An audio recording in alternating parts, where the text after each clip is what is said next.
No la vayan a, que no vaya a ver yo las hojas estas por allí tiradas por el suelo porque costaron la módica suma de 400 pesos.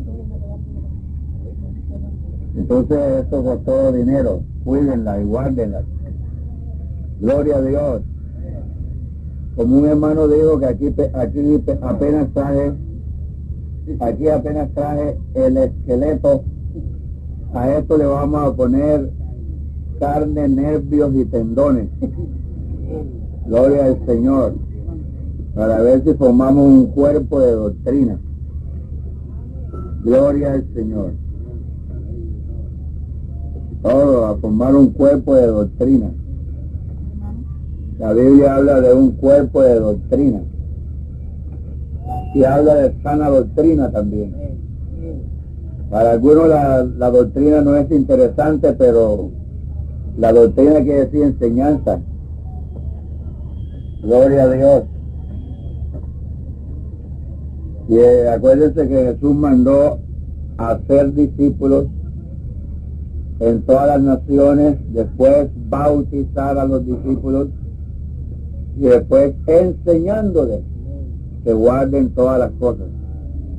Claro que en el tiempo moderno que la gente quiere hacer lo contrario, quiere enseñarlos primero y después bautizarles y después hacer los discípulos, pero el orden de Dios es hacer los discípulos de Jesucristo y a los discípulos bautizarles en el nombre y después enseñarles. Y la enseñanza es de toda la vida, porque la enseñanza cristiana nunca termina. Todos nosotros estamos matriculados en la Universidad de María Magdalena. Amén. Que es a los pies de Jesucristo, oyendo su palabra. Esa es la universidad. Gloria al Señor. De manera que nunca terminamos de recibir enseñanza. Y el que crea que sabe, no sabe nada como debe saber. Y el que terminó de aprender, se acabó. El que no aprende está viejo ya. Esa es una de las características de los viejos que no quieren aprender. Mientras uno pueda aprender, todavía está joven. Amén. Gloria al Señor. Gloria al Señor. Entonces, el que cree que lo sabe, no sabe nada todavía como debe saber. Yo todavía tengo hambre de Dios. Amén. Todavía quiero más y más de Cristo. Todavía quiero más de su palabra y conocerle todavía más. Porque la doctrina dice que viene como la lluvia. Usted sabe que la lluvia viene por gotas. Si todas esas nubes que están cargadas de agua nos tiraran esa agua aquí, de un solo viaje quedábamos inundados. Pero la lluvia viene por gotas. Y así es la doctrina de Dios, viene como la lluvia. Y la senda de los justos es como la luz de la aurora, que va en aumento hasta que el día es perfecto. Ustedes saben que el sol por la mañana no sale tampoco de golpe, eso va gradualmente, subiendo hasta que llegue el mediodía. Todos nosotros vamos así, de fe en fe, de gloria en gloria y de fortaleza en fortaleza. Gloria al nombre de Jesús. Amén. Por eso necesitamos la doctrina, la enseñanza. La doctrina de la iglesia es apostólica. La doctrina es de los apóstoles. Y profetas siendo la principal piedra del ángulo, Jesucristo mismo. Amén, aleluya. Y nadie puede poner otro fundamento que el que ya está puesto, el cual es Jesucristo. Gloria a Dios. Amén. Manera que vamos a tratar de ponerle, este es un bosquejo de la epístola a los Colosenses. A mí me gusta esta epístola, la he leído mucho y estudiado mucho, y quiero compartir con ustedes en estos días algo de lo que Dios me ha enseñado en este libro de los Colosenses. Yo hice esto para seguir un plan de estudio, ¿no? Para no ir así sin coordinación, para eso que ustedes tienen esta hoja. Además de eso, que más tarde cuando ustedes lean el bosquejo se acordarán de muchas cosas que se dijeron. Además tienen grabadora ustedes. Ahora en este tiempo hay que predicar con mucho cuidado, porque tenemos mucho Watergate. De manera que lo que uno dice tiene que ver lo que hace, porque hay muchas grabadoras. Entonces dice, esto es lo que dijo el hermano Zúñiga, esto es lo que predicó tal predicador, y se lo pueden poner a uno. Además de eso, que hay una gran grabadora en el cielo. Amén. Y de todo lo que hablamos un día tenemos que dar cuenta. Por eso hay que predicar con mucho cuidado y enseñar con mucho cuidado, porque lo que uno dice desde el púlpito tiene gran influencia sobre los oyentes. Gloria al Señor. Yo quiero estar correcto en la enseñanza. Puede que tenga algunos errores personales, porque todos los tenemos, errores de carácter, porque estamos en la carne todavía, y esa carne a veces aflora, pero yo quiero estar correcto en doctrina. Eso es importante. Puede que cometa errores personales, pero no quiero cometer errores en el púlpito. Errores doctrinales, tengo mucho cuidado en no predicar errores. Que Dios nos ayude. Amén. Gloria al Señor. Amén. Necesitamos nuestro vaso de agua, de soda, para refrescar la garganta mientras hablamos. No hay trabajo más tremendo que el de hablar, y es el trabajo que más agota también. De manera que ustedes oren en sus corazones, porque lo importante es que Dios nos abra el oído espiritual. Amén, aleluya. A mí me gustó tanto anoche que me agradó a mí como predicador, porque a veces uno se agrada y el objeto de la predicación es que le entiendan a uno. Amén. Eso es todo, que le entiendan. Vea, si yo, esa es mi costumbre de predicar, no que si para que usted me entienda yo tengo que pararme de cabeza para hacer una ilustración, yo lo hago. Un ejemplo solamente, ¿no? A mí me gusta que me entiendan lo que yo enseño. Y me gustó tanto anoche que una niña de 12 años le dijo a su mamá, una niña de 12 años, eso me agradó.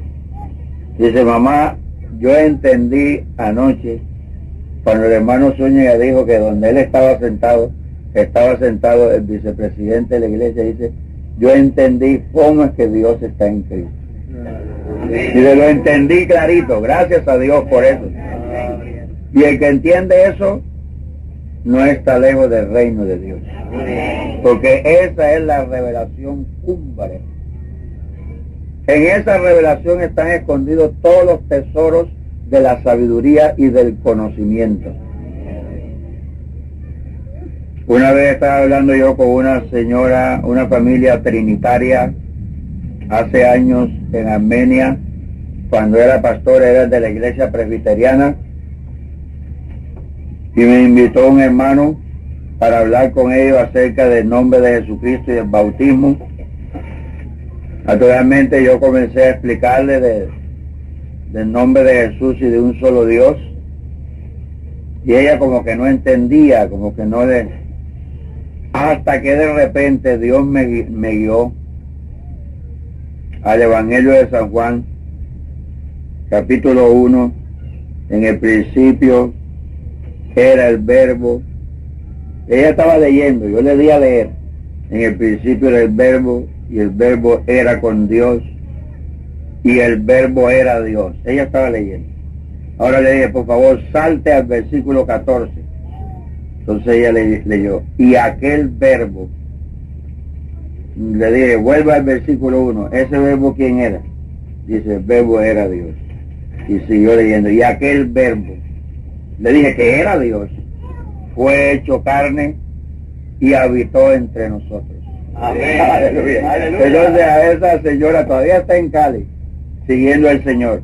Cuando ella llegó a ese versículo, aquel verbo que era Dios fue hecho carne y habitó entre nosotros, entonces a ella se le abrieron los tamaños ojotes así. Y yo vi cuando se le abrió los ojos y dijo, Ay, yo no había visto esto, dice, si Él es el mismo, Él es el mismo. Digo, aleluya, digo, no es tan lejos del reino de Dios. Lo conoció que era el mismo, en la noche fue el culto, con esa revelación, y en la banca recibió el Espíritu Santo. La presbiteriana, en la banca, sin venir adelante, con esa revelación de que Dios es uno. Entonces ella no necesitó nada, sino que en la banca yo la vi cuando se levantó y comenzó a hablar en otras lenguas. Me parece que esa es la revelación clave y cumbre. Gloria a Dios. Amén. Es la revelación más grande que se puede recibir en este mundo. Dios en Cristo. Conocer eso, pero por revelación. Que Dios estaba en Cristo y que en Él habita, como dice en Colosenses, toda la plenitud. No la tercera parte, sino toda la plenitud de la divinidad, de la deidad corporalmente. Así es una parte en Colosenses que lo vamos a ver más tarde. Gloria a Dios. Amén. Entonces, precisamente, para eso escribió el apóstol San Pablo la epístola a los Colosenses. Para probar eso, porque esa doctrina de negar la divinidad de Jesucristo y rebajar su gloria, eso no es nuevo. Esas doctrinas nacieron desde el tiempo de los apóstoles y ellos comenzaron a combatirla. La doctrina de rebajar la persona de Jesucristo a un segundo plano. Yo quiero decir con toda claridad esta mañana, ojalá que peque de intransigente, que en todo púlpito donde se predique a Jesucristo como una segunda persona, en todo púlpito, y no importa quién predique, que se relegue a Jesucristo a un segundo plano, se está predicando mentira. No me importa qué evangelista, qué predicador, qué apóstol sea, el que predique que Jesucristo es segundo, está predicando mentira. No dicen amén, pero amén, está predicando mentira, no importa quién sea. Así que paren el oído en este tiempo, acostúmbrense a conocer la verdad, procuren amar la verdad, porque el anticristo va a engañar precisamente a los que no recibieron el amor de la verdad para ser salvos. Así dice en Tesalonicenses, que Dios le va a enviar al mundo una operación de mentira, para que crean una operación de error, para que crean en la mentira, y serán los que no recibieron el amor. No la verdad, no dice así, sino el amor de la verdad para ser salvos. Porque algunos dicen, yo estoy en la verdad, yo soy de la iglesia pentecostal. Ahora hay un orgullo de pertenecer a la iglesia pentecostal y decir, yo soy de la iglesia pentecostal, porque ya la iglesia pentecostal tiene nombre y tiene fama. En Colombia hasta el gobierno la conoce. Ahora todo el mundo tiene orgullo de pertenecer a la iglesia pentecostal, y muchos dicen, yo estoy en la verdad. Lo importante no es que uno esté en la verdad, sino que la verdad esté en uno. Amén. El diablo estuvo en la verdad, pero Jesús dijo que no permaneció en ella porque no hay verdad en él. Hay que recibir el amor de la verdad para ser salvos. Y uno debe amar tanto la verdad que es capaz de morir por ella si es posible. Amén. ¿Cuánto dicen gloria a Dios? Dice, compra la verdad y no la vendas, porque nadie tiene el precio de la verdad. Nadie te puede pagar a ti el precio de la verdad. Por eso el que vende la verdad siempre sale perdiendo. ¿Sí o no? Siempre sale perdiendo. Por eso compra la verdad y nunca la vendas. Uno debe acostumbrarse tanto a la sana doctrina que apenas oiga algo que difiere de la sana doctrina, inmediatamente fuera con eso. Debe tener un paladar para discernir la verdad.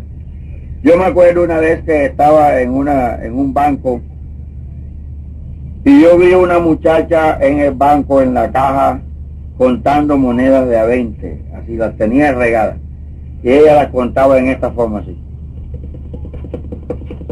con una rapidez tan tremenda que me llamó la atención. Le dije, señorita, ¿y si hay una moneda falsa allí, cómo hace usted para conocerla? Porque ella hacía así, las cogía con el dedo así, está contando. Yo le dije, ¿y si hay una moneda falsa, cómo hace usted? Ella dijo, estoy tan acostumbrada a tocar monedas verdaderas que apenas toco una falsa, la conozco aquí en el tacho. Y enseguida paro, esta está falsa. Entonces ella estaba tan acostumbrada a tratar con la moneda verdadera que si se le colaba una falsa la conocía hasta en el dedo. Así nosotros debemos estar tan acostumbrados a la verdad que apenas haya algo así, fuera con eso. Gloria a Dios, fuera con eso. Y no importa quién lo predique. No se quiere, que me estaba diciendo anoche que los testigos de Jehová con su doctrina, ellos son sinceros, y tuve que decirles, no importa que sean sinceros, ellos tienen un espíritu de error. Amén. Y no importa la sinceridad. En este caso no vale la sinceridad, porque Dios tiene una doctrina que Él llama la sana doctrina. Amén. Gloria a Dios. Y esa doctrina de Dios no la va a cambiar por nada.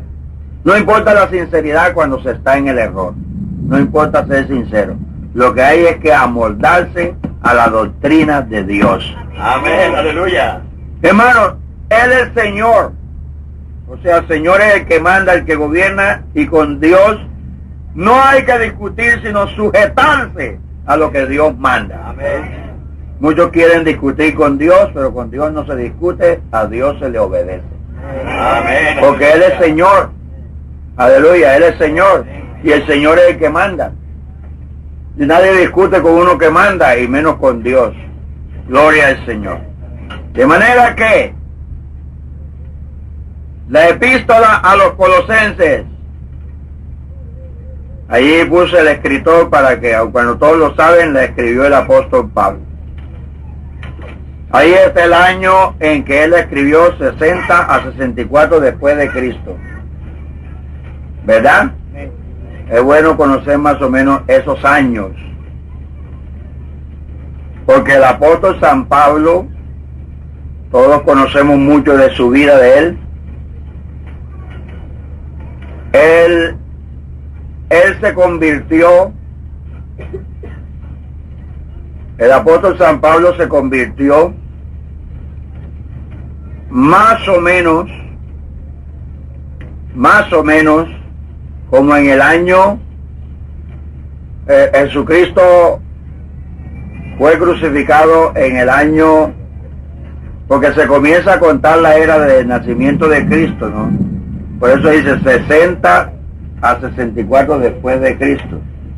De manera que se dice en la historia de Pablo que él, cuando Jesucristo tenía su ministerio en la Palestina, el apóstol San Pablo no estaba allí. Él estaba estudiando en su universidad en Tarso, donde él nació. Claro que él era un judío, nacido en Tarso. Y cuando Jesucristo estaba haciendo sus milagros y murió y resucitó y comenzaron los primeros discípulos, él regresó a la Palestina. En ese tiempo de la resurrección y los primeros cristianos. Y él se encontró con esa nueva secta que se estaba extendiendo en la Palestina y por todos los contornos. Entonces él, siendo un judío, un fariseo, de la secta más rigurosa que había, cuando regresó se encontró con esa nueva doctrina que él pensaba que era una herejía. Y se dedicó a perseguirla hasta la muerte. Él no podía aceptar, porque eso no cabe en la mente de un judío, porque los judíos creen en un solo Dios. Esa es la cosa de ellos. Ellos son monoteístas, o sea, que creen en un solo Dios. Entonces uno puede entender el apóstol San Pablo, cómo es que están predicando a otro Dios.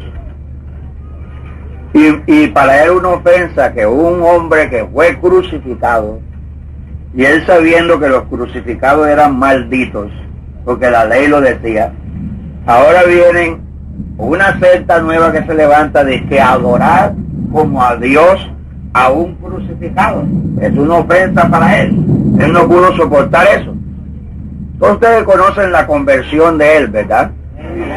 Eso es una historia muy conocida de todos los cristianos. Pero yo quiero decir acerca del apóstol Pablo, para introducir algo acerca de él, quiero decir lo siguiente. El apóstol San Pablo fue un apóstol llamado especialmente por Jesucristo después de su resurrección y ascensión al cielo. Un apóstol, algunos dicen que Pablo fue el que reemplazó a Judas, y así no es. Que eso no es así. El que reemplazó a Judas fue Matías, para completar el número de los 12 que se llaman los apóstoles del Cordero, que figuran en Apocalipsis como fundamentos de la Nueva Jerusalén. Tenía que ser completado el apóstol número 12, porque son 12 fundamentos que están en la Nueva Jerusalén. El apóstol San Pablo es un apóstol aparte de los 12. Él es un hombre especialmente llamado por Jesucristo desde el cielo. Él no es apóstol del Cordero, porque él no conoció a Jesús según la carne. Él no lo conoció ni lo vio jamás. Él lo conoció fue desde su revelación en la gloria. Y fue un apóstol llamado especialmente para revelar el evangelio de la gracia de Dios a los gentiles. Amén. O sea, a las naciones que no eran judías. Por eso él se llama así mismo el apóstol de los gentiles. Y en Romanos él lo dice: por cuanto yo soy apóstol de los gentiles, mi ministerio honro. Eso es un hombre, un vaso de elección. Tengo en mis planes, si Dios me ayuda, un día a presentar un estudio detallado sobre la vida de Pablo. Será una cosa maravillosa estudiar la vida de este hombre. Se aprenderá mucho. Imagínense la importancia de este apóstol que escribió aquí. Yo quiero hacer énfasis en eso porque para que ustedes sepan que lo que vamos a estudiar es escrito por un hombre autorizado por Dios, por un apóstol escogido de Jesucristo. Gloria a Dios. Un vaso de elección, un hombre especial. Y dice que fue escogido para llevar el nombre de Jesucristo en todas las naciones. Gloria a Dios. De manera que cuando él en el camino de Damasco recibió la revelación, a mediodía, un resplandor de luz más grande que la del sol, yendo a perseguir a los cristianos de Damasco. Ustedes conocen el pasaje cuando él ve en medio de esa luz que lo tumbó y que lo dejó cegato, vio el rostro de un ser celestial. Él sabía que tenía una visión de algo celestial. Por eso, como buen judío, sabiendo que el que se le presentó y le habló era un ser divino, por eso dijo: ¿quién eres, Señor? Porque un judío no llamaba Señor sino a Jehová, el Dios de sus padres. Amén. Cuando él dijo: ¿quién eres, Señor?, se estaba dirigiendo a uno que él sabía que era una revelación del cielo. No se me duerman. Parece que se levantaron muy temprano y ahora están durmiendo aquí esta mañana. Gloria a Dios. No se me duerman. Digan gloria a Dios. Aleluya. Aleluya. Se acostaron tarde y durmieron y se levantaron temprano y ahora están llenos de sueño. Es mejor acostarse tempranito y dormir bien para no dormirse en los estudios. Amén. Gloria a Dios. Si se me duermen, los pongo de pie, los pongo a hacer ejercicio. Pero a mí no me gusta que se me duerman aquí. Gloria a Dios. ¿quién eres, Señor? Lo que menos pensó Pablo era la respuesta que le dieron, porque él no se estaba dirigiendo a Jesucristo. Cuando dijo, ¿quién eres, Señor? Él pensaba, esta debe ser una revelación como la que tuvo Moisés, como la que tuvieron los profetas, esto es del cielo, como Isaías en el capítulo 6. ¿Quién eres, Señor? ¿Cuál sería su sorpresa cuando dice, yo soy Jesús, a quien tú persigues? Entonces el Señor es Jesús, diría Pablo. No hay más remedio que rendirse. ¿Qué quieres que haga, Señor? Alguien dijo que Pablo iba persiguiendo a Jesús. Jesús iba adelante y Pablo, porque él dijo, ¿por qué me persigues? Noten lo que Cristo dijo, lo que Jesús dijo. Él iba persiguiendo a los cristianos y Jesús dijo, ¿por qué me persigues? Amén. Eso quiere decir que Jesucristo y su pueblo son una sola cosa. Amén. Si usted me pellizca a mí el pie acá, yo siento, pero que porque mi pie está conectado con la cabeza. Hay una central aquí que es la que interpreta todo, la cabeza. Y cuando usted se quema un dedo, lo retira porque es un informe acá de que se está quemando. El que interpreta es el cerebro. Y uno no ve con los ojos, sino con el cerebro. El ojo es un medio para que la imagen venga, pero el cerebro es el que interpreta los colores, los sonidos, los sabores, lo interpreta en la cabeza. Porque acá es el central. Amén. Si usted tiene un pie que no está conectado con el cerebro, usted lo tiene muerto. Lo mismo que un dedo que no tenga nervios, si no está conectado con la central. Entonces realmente uno siente con la cabeza. A uno le duele el dedo, pero es el cerebro el que no, retíralo. Porque eso es una cuestión tan rápida, llega la informe del cerebro, dice acá, te está quemando, retíralo. Y le viene la orden y eso es como un eléctrico. Entonces fíjense para que vean que Jesucristo dice que cuando le hacen algo a uno de sus hijos, se lo hacen a él. Amén. Porque como él es la cabeza de la iglesia, él es el que siente en el cielo lo que nos hacen a nosotros. ¿Cuánto dicen gloria a Dios? No importa, hermano, no importa que venía contando el hermano Rubén de que lo persigue, que su hermano inconverso, que lo trata mal, no importa. Déjalos, que ellos están persiguiendo a tu Señor, a la cabeza nuestra, es la que siente. Por eso él dijo, Saulo, Saulo, ¿por qué me persigues? A mí, no es a los cristianos de Damasco, es a mí. Gloria a Dios, qué hermoso saber que Él es nuestra cabeza.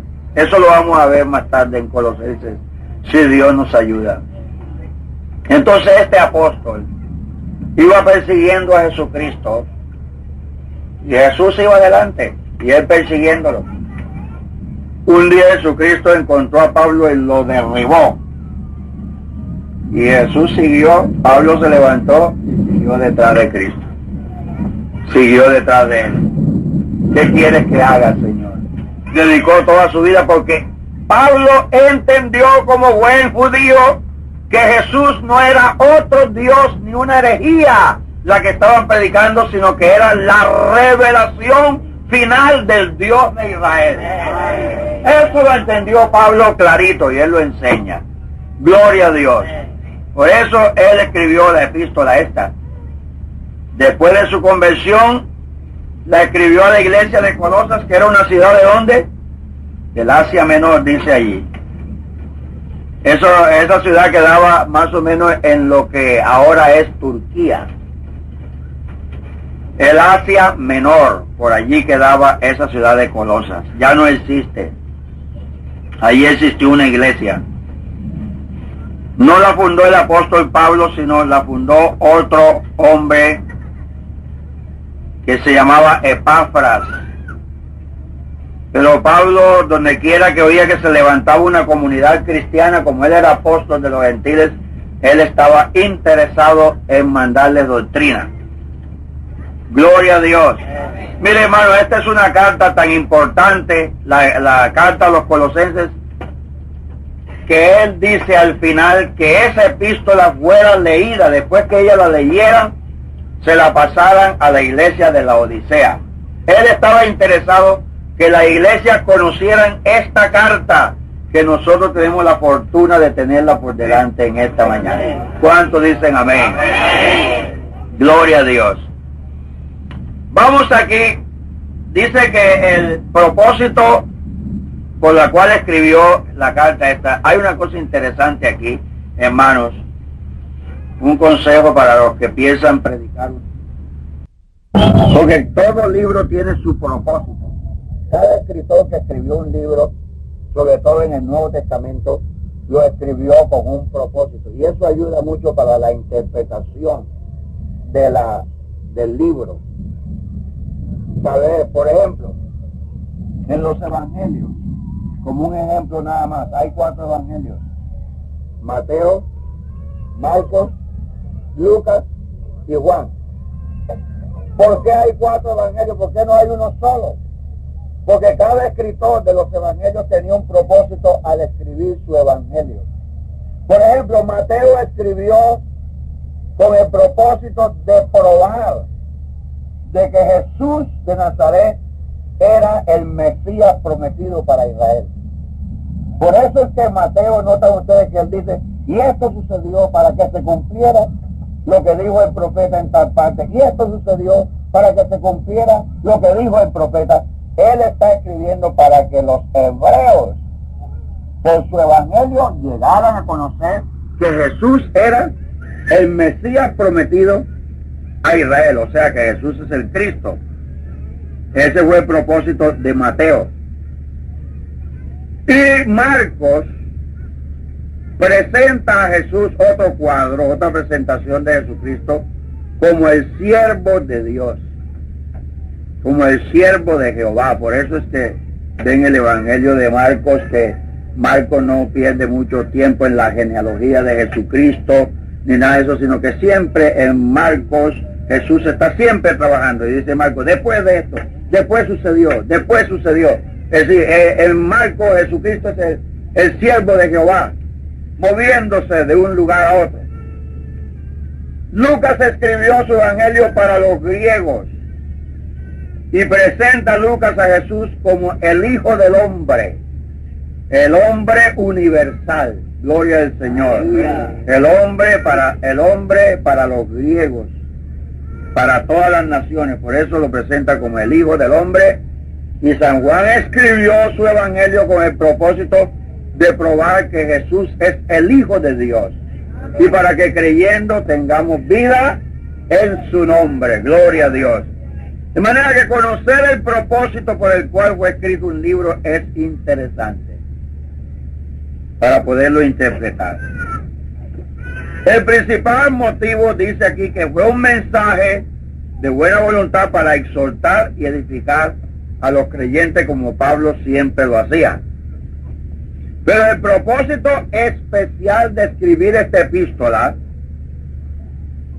fue para contrarrestar los errores doctrinales surgidos por las enseñanzas del judaísmo, combinadas con especulaciones de la filosofía orientales.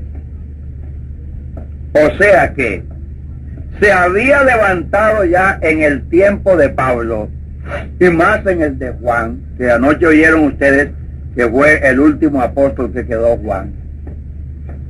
Se había levantado una secta que todavía existe, que hacía mucho énfasis en la sabiduría humana, en lo que ellos llamaban la gnosis. Gnosis quiere decir en el griego conocimiento o sabiduría. Se levantaron los llamados gnósticos. ¿Qué decían los gnósticos? A los cristianos les decían, mire, el evangelio es una cosa muy sencilla. Existen todavía otras doctrinas más profundas que Jesucristo no enseñó, ni los apóstoles tuvieron tiempo de enseñar. Hay una doctrina secreta. Entonces, los curiosos que siempre existen en todo tiempo con que hay más sabiduría que la que nos enseñan aquí públicamente. Claro que esa palabra, venga a nosotros que le vamos a enseñar cosas secretas, cosas ocultas que ustedes no saben, eso atrae a los curiosos. Entonces los gnósticos se levantaron, eran unos cristianos judaizantes, o sea que querían mezclar el evangelio con las prácticas de los judíos, como la circuncisión, el guardar ciertos días, los sábados, eso todavía los hay, las comidas, todo eso. Cristianos judaizantes se pegaban a las tradiciones judaicas y querían mezclarlas con el evangelio y con los rudimentos del mundo. Entonces ellos tenían cierta observancia de preceptos relativos a los alimentos, a los sábados, a las fiestas, a la circuncisión. Eran hombres que, hallando el evangelio demasiado sencillo y humillante para sus orgullosas especulaciones, edificaban sobre las tradiciones un sistema de teosofía mística y ascética y decoraban con el nombre de filosofía. O sea, que esta gente se desviaron del evangelio sencillo de Jesucristo.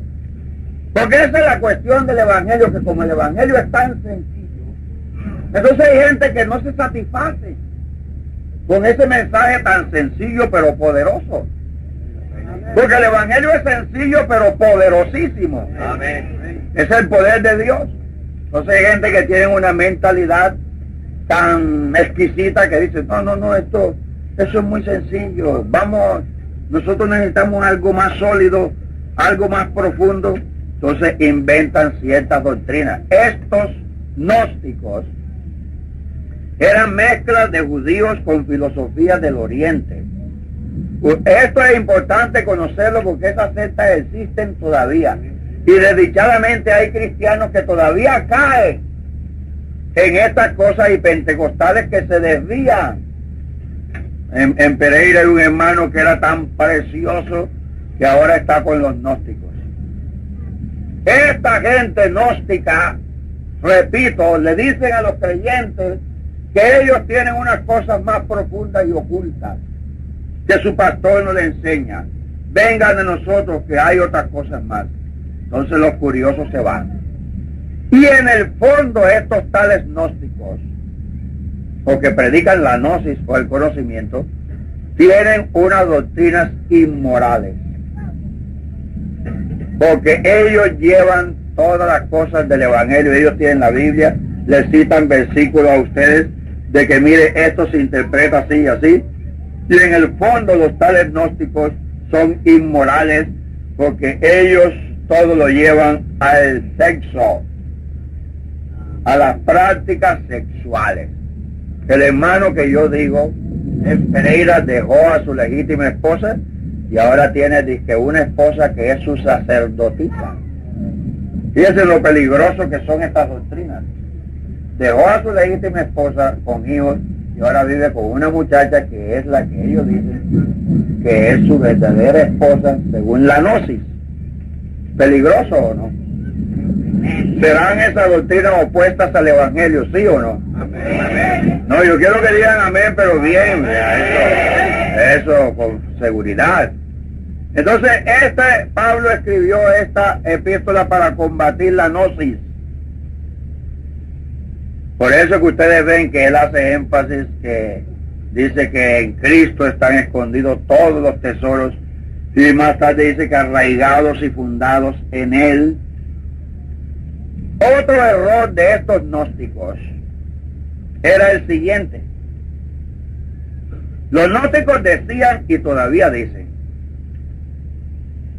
que Dios es un espíritu puro y nosotros los hombres somos materia, y que por lo tanto, como Dios es tan puro y nosotros somos materia, no podemos comunicarnos con Dios directamente. Entonces ellos ponen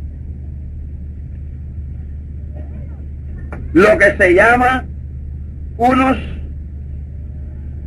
mediadores entre el hombre y Dios, que se llama en el griego eones, o ángeles. Entonces dice, aquí está el hombre en materia, él no puede comunicarse con un Dios tan santo. Entonces inventaron lo que se llaman los distintos mediadores, un eón aquí más cerquita del hombre. Entonces cuando ya llegó a ese eón, el hombre se comunicó con ese eón o ángel, sube a otra categoría.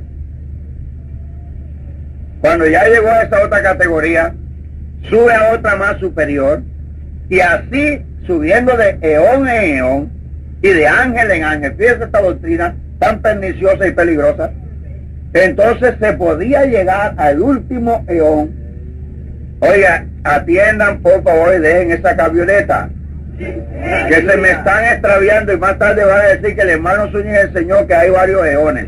Yo estoy hablando de la doctrina de los gnósticos para después combatirla. Amén. Aleluya. Porque si no se conoce una doctrina, ¿cómo se combate? Estoy diciendo lo que los gnósticos creían y enseñaban y todavía enseñan. Entonces ellos decían, el hombre se comunica con Dios por medio de ángeles, de unos inferiores, otro más superior, y formaban como una escala o escalera para llegar a Dios. Y decían que Jesucristo era el eón más elevado o el ángel de más categoría. Para ellos Jesucristo era un ángel. ¿A qué se les parece esta doctrina? El mismo espíritu. Que Jesucristo era un ángel, el ángel de más superior categoría. Decían ellos, pero que no era Dios, sino un ángel al cual se podía, el último eón, el más superior, pero que no era Dios. Eso decían los gnósticos. Y enseñaban esa doctrina perniciosa. Concebían a Dios como completamente separado del mundo. O sea que Dios no puede comunicarse con este mundo material. Separado, un Dios separado. Él no puede comunicarse con los hombres. Y que para entrar en relación con Él era indispensable llegar por medio de seres intermediarios. Y tributaban un culto a los ángeles. O sea que estos gnósticos adoraban y adoran todavía a los ángeles. En ninguna parte de la Biblia se manda a adorar a los ángeles, ¿verdad que no? Amén. En Hebreos dice, hablando de Jesucristo cuando resucitó, dice, adórenle a Él todos los ángeles de Dios. Amén. Aleluya. Aleluya. Adórenle a Él todos los ángeles de Dios. Entonces ellos atribuían a esos eones o ángeles intermediarios gran poder en la creación del mundo, mientras que Cristo era la primera de esas criaturas. Esa era la doctrina de los gnósticos. Ellos decían que el cuerpo es la fuente del pecado. El cuerpo. Ponían el pecado era en el cuerpo. De manera que decían, si el cuerpo es la fuente del pecado, entonces mortificando el cuerpo por medio de privaciones, de ascetismo, de ayunos, de privarse de ciertas comidas, que no coma carne porque la carne activa los apetitos, que no coma esto, que no coma ciertas comidas. Ellos ponían que la fuente del pecado es el cuerpo. Ahora, la Biblia no enseña que la fuente del pecado es el cuerpo, sino que el cuerpo es un instrumento de algo que está dentro. Amén. Que se llama la carne. Porque la Biblia cuando habla de la carne no se refiere a este cuerpo. Una cosa es el cuerpo y otra es la carne. ¿Qué es la carne? La carne es la naturaleza corrupta y carnal que siempre tiende a lo malo y que usa el cuerpo como instrumento para pecar. Hagamos esa diferencia. La Biblia no habla contra el cuerpo, sino contra la carne. La carne, ¿qué es? Es ese deseo natural hacia lo malo. Eso no depende del cuerpo, eso depende de una naturaleza interna que usa el cuerpo como instrumento para pecar. ¿Verdad? Amén. ¿Han hecho usted diferencia entre la carne y el cuerpo? Amén. De la carne, que dice, el hermano está diciendo, la carne no se sujeta a Dios ni tampoco puede.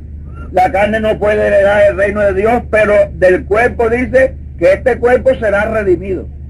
Esperamos la redención de nuestro cuerpo. Amén. Y el cuerpo es el templo del Espíritu Santo. Amén. Entonces estos gnósticos decían, mire, el cuerpo, esta carne, esta materia, es el origen de todo lo malo. Entonces vamos a sujetar este cuerpo por medio de ayunos, por medio de privaciones, de comida, maceraciones, ascetismo. Yo una vez hablé con un gnóstico que había estado en los llanos 3 años purificándose. No oiga eso. 3 años purificándose. Y le dije, hombre, usted perdió su tiempo en los llanos. ¿Por qué? Dice, le dije, porque estuvo 3 años purificando y no ha podido dejar ese cigarrillo que está fumando. Le dije, en cambio, Jesucristo un solo día me quitó a mí todos los días. En un instante, gloria a Dios. No necesité 3 años estar ayunando, ni macerando, ni privando, sino que en un día me levanté de mi cama, como estaba testificando a un hermano anoche, me levanté con todos mis pecados y a mediodía me los había quitado todos de un solo día. Esto no son maceraciones ni ejercicios, esta es la obra de Dios. Amén. Entonces usted no vaya a creer la doctrina gnóstica. Ellos estudian mucho el cuerpo. Yo no entiendo toda la doctrina de ellos porque ellos tienen una doctrina secreta, yo nunca, pero sí he oído y me he estudiado algunos libros de ellos, los he leído por allí. Entonces los gnósticos dan mucho énfasis al cuerpo y ellos, el cuerpo se divide en 7, que sé ok, estudian las glándulas, viven estudiando el cuerpo, que la glándula que está aquí, otra que está aquí, la glándula por acá, poco de glándulas. Y entonces ellos dicen que el cuerpo astral, que el cuerpo material, que la persona puede salir de su cuerpo y salir en un otro cuerpo. Siempre el cuerpo, está hablando del cuerpo. Pero la Biblia enseña que el cuerpo nuestro es el templo del Espíritu Santo. Gloria a Dios. De manera que ellos dan mucho énfasis a esa cosa. Y ellos quieren, por medio de privaciones, alcanzar una falsa espiritualidad, que a los ojos de ellos es la santificación. Trataban de buscar los gnósticos la sabiduría y la santidad fuera de Cristo, por medio de su propia mente, por medio de sus propias especulaciones y de filosofía, y se apartaban de Cristo, imaginaciones de su propio espíritu. Claro que una persona se acuesta, ¿verdad? Y le enseñan que ella, por medio de la fuerza del pensamiento, acostada allí meditando, se puede salir del cuerpo y viajar a otras ciudades. Claro que la mente humana da para todo. Entonces ellos se ponen a imaginarse cosas y el diablo que se mete en eso también. Sí, porque el diablo se transfigura en ángel de luz. Y no es extraño que el diablo, viéndolos extraviados fuera de Cristo, les muestre una ciudad como Nueva York, y si están en Nueva York están en la cama. Ahí están, no han salido nada. ¿Entiendes? El diablo se mete en eso. Cuando una persona comienza a imaginar cosas, el diablo usa la mente humana. Entonces, ¿qué es el resultado de esta doctrina? Se apartan de la sencillez del Evangelio y se vuelven orgullosos, hinchados. Y ellos tratan a los cristianos simples como ignorantes. Esa es la cuestión. ¿Qué va? Ustedes no saben nada. ¿Cuándo van a salir de esa cosa de estar cantando que la sangre de Cristo, que el nombre de Jesús? ¿Cuándo van a salir? Ustedes son ignorantes. Ustedes, a los cristianos sencillos que viven realmente confiando en el Señor y están edificados en Él y buscan su santidad en Cristo, los tratan de ignorantes. Y ellos se ponen orgullosos e hinchados, metiéndose en lo que no saben ni en lo que no han visto jamás. Vanamente hinchados, como dice Pablo, en el sentido de su propia carne. A grandes rasgos les he dicho la doctrina de los gnósticos porque esta carta fue escrita para combatir esas doctrinas. Amén. Gloria a Dios.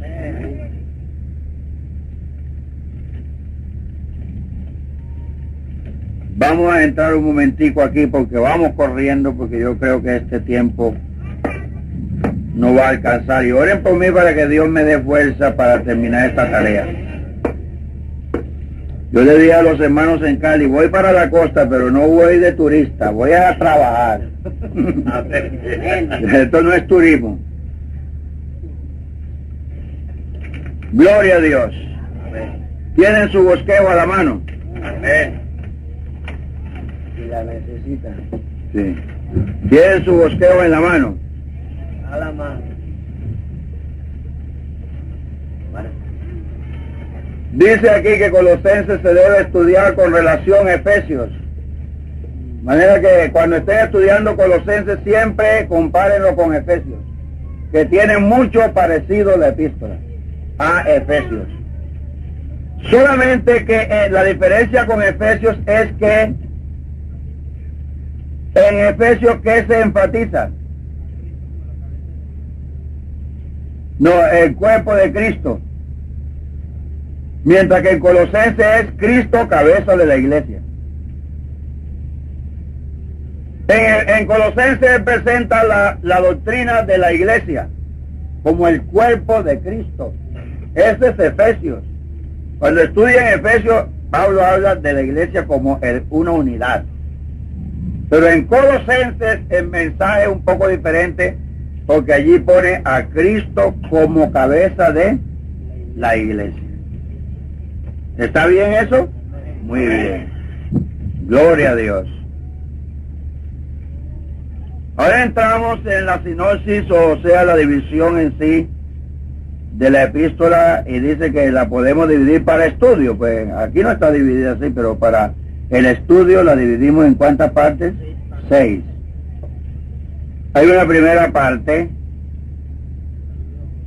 que comprende del verso 1 al 8. ¿Qué comprende esa parte? Saludo apostólico y recomendaciones. ¿Qué podremos aprender del saludo apostólico? Pongan atención. Pongan atención a algo que les voy a decir. Ya dijimos que le escribe Pablo en compañía de Timoteo y le escribe a los santos en Colosa, una ciudad del Asia Menor. Oigan el saludo apostólico, como Pablo saludaba. Gracia y paz sean a vosotros de Dios nuestro Padre y del Señor Jesucristo. Pero lo que quiero decirle es esto, que en el idioma griego que Pablo escribió, no existen en las cartas originales esa palabra del, sino que en el original está escrito gracia y paz sea a vosotros de Dios nuestro Padre y Señor Jesucristo. Porque para los apóstoles el Dios y Padre y el Señor Jesucristo eran uno solo. Amén. Lo que pasa es que los traductores, nosotros tenemos una traducción. Fíjense que en la versión que tiene el hermano Victoriano, que es la antigua creo, hay una letra en bastardilla, ¿verdad o no? Se fueron añadidas de que para aclarar el sentido. Pero muchas veces el sentido fue trinitario. Porque en el original dice es, gracias sea a vosotros de Dios nuestro Padre y Señor Jesucristo. Mire, esto se prueba que ellos tenían esa mente de un solo. En la epístola a los tesalonicenses vamos a buscarla. La segunda.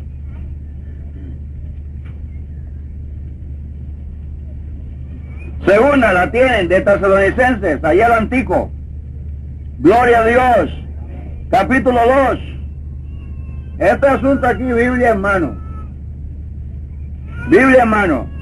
Ya tienen segunda de Tesalonicenses, capítulo 2, verso 16. Y el mismo Jesucristo, Señor nuestro, y Dios nuestro Padre, el cual, ¿de cuánto está hablando? Porque si fueran dos personas, diría, los cuales nos amaron. Pero dice, el mismo Señor Jesucristo y Dios nuestro Padre, el cual nos amó. ¿Cuántos nos amaron? Uno solo.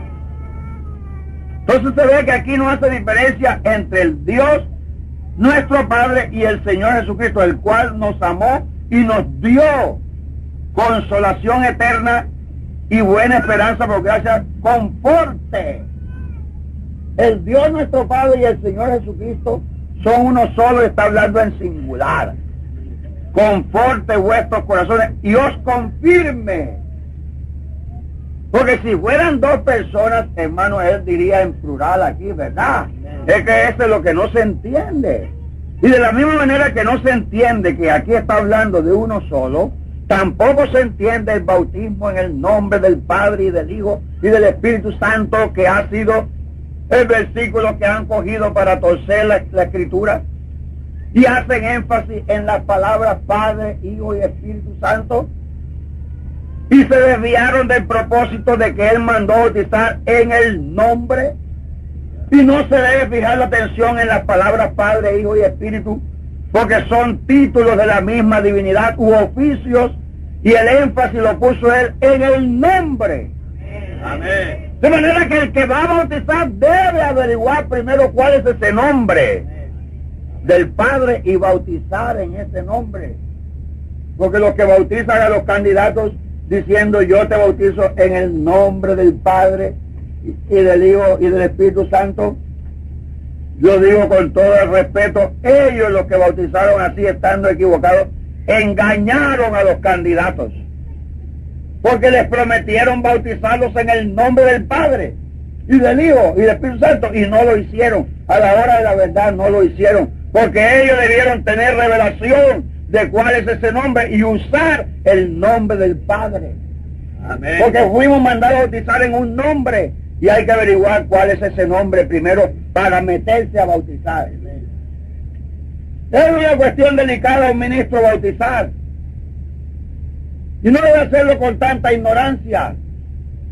Ese es como si yo digo, hermano Victoriano, vaya a Cali en mi nombre, en el nombre mío, y dígale a mi esposa que le entregue un libro, una grabadora o un radio, vaya en mi nombre, y le doy una carta, ahí va el hermano Victoriano en mi nombre para recibir tal cosa. Mi esposa leyó mi carta, conoce mi letra y mi firma, y entonces ella le entrega lo que sea. Pero pongamos que el hermano Victoriano oye, y él se presenta allá donde mi esposa y dice, hermana Leida, aquí me mandó en mi nombre, aquí me mandó en mi nombre. ¿Y qué eso qué es? Él tiene que revelarle a ella el nombre mío, el hermano Zúñiga, su esposo me mandó. Él tiene que pronunciar mi nombre. Y cuando usted cobra un cheque en el banco, no se lo pagan si usted firma esposo, hijo y padre, aun cuando es esposo, aun cuando es padre y aun cuando es hijo. Y puede ser pastor, y puede ser comerciante, y puede ser negociante, y puede ser alcalde. Si usted manda un cheque en el nombre de padre, esposo, no se lo pagan jamás. Tiene que estampar su nombre para que llegue. Amén. Digan gloria a Dios, hermano. Entonces yo digo esta mañana, para que el bautismo tenga validez, Dios tiene que poner su nombre. Porque si no se hace en el nombre de Dios, no vale el bautismo. No importa que digan que yo estoy muy fanático, pero esa es la doctrina. Amén. No vale. Y si usted se bautizó, le dijeron en el nombre del Padre, del Hijo y del Espíritu Santo, usted no lo bautizaron en ningún nombre. Le quedaron debiendo el nombre. Y tiene que recibirlo si no lo ha hecho. Amén. Un hermano estaba preguntando que si había bautismo en estos retiros. Yo no sé si lo hay, pero debiera ser bueno que lo haya el último día. Amén, amén. Porque aquí van a resultar muchos bautizados en el nombre de Jesús. Amén. Todos ustedes se dan cuenta, hermano, que el Dios y Padre en la mente del apóstol es uno solo. y el Señor Jesucristo eran uno solo. Fíjense que aún en el mandamiento dice bautizándolos en el nombre del Padre. Y noten que hay una palabrita que no se toma muy en cuenta, dice y del Hijo y del Espíritu Santo. Algunos dicen en el nombre del Padre y del Hijo, y así no dice la Biblia. La Biblia dice en el nombre del Padre y del Hijo y del Espíritu Santo. Jesucristo es el mismo ayer y hoy, y también dice la Biblia. Y esa palabrita la quitan muchos. Yo he visto el texto, Jesucristo es el mismo ayer, hoy. No, y tienen que poner y, porque la Biblia dice y en el idioma griego esa palabrita y tiene valor, porque y quiere decir en el nombre del Padre y aún del Hijo y aún del Espíritu Santo, porque son uno solo, porque son uno solo. Entonces no quiten ese y. Jesucristo es el mismo ayer y, dice el texto, y lean los Hebreos 13:8 para que dice ayer y hoy y por los siglos. Y no se puede quitar nada, porque esas palabritas son interesantes.